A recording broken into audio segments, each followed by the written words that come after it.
that says that we have a vector that is, write this down, r sub 1 is negative 26.8i,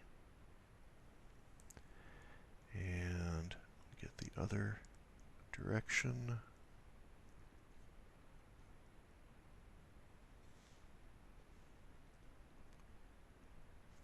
Plus 53.7j.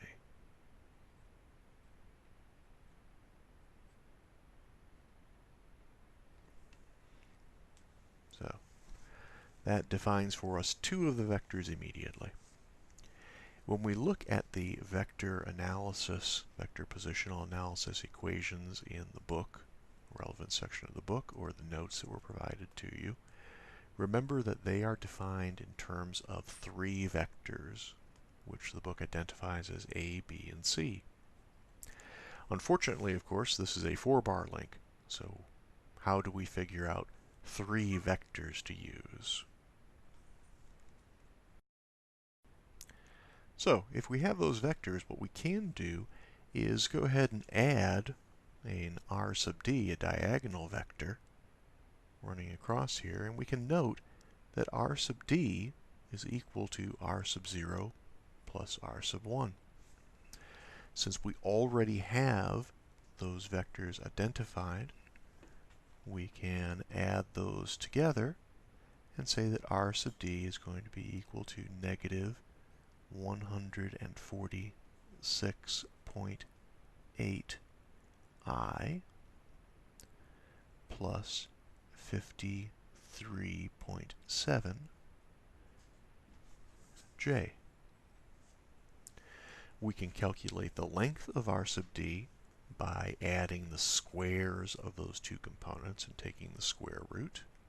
So 146.8 squared, 53.7 squared, add them together, take the square root, and I find that r sub d has a length of 156.3.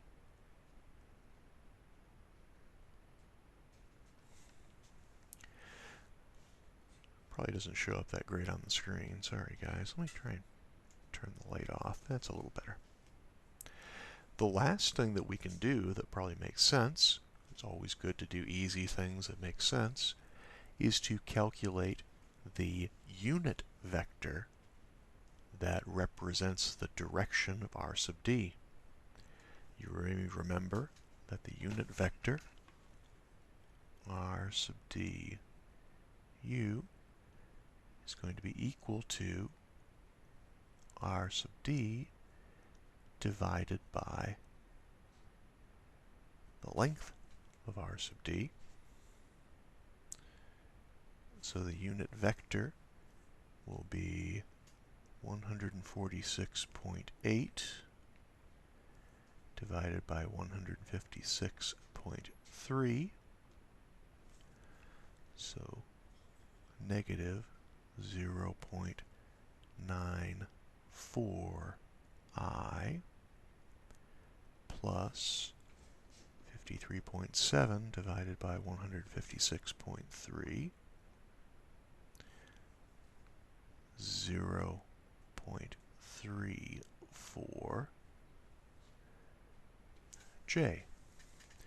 And that does make sense with our sketch, because we know that r sub d has a large negative I component and a smaller positive j component. Once we've done those easy things, it's good then to take a look at the equations that apply to vector position analysis. If you take a look at the notes, slide 6, where we have equations that apply when all vector magnitudes are known, that would be the correct set of equations to use for this problem. Obviously, you can get them in the book as well. I've taken the opportunity here to rewrite those equations so that they are using the vector notation that is used in this particular problem. You can see that we've got two fairly long equations to give us the vectors that represent r sub 2 and r sub 3.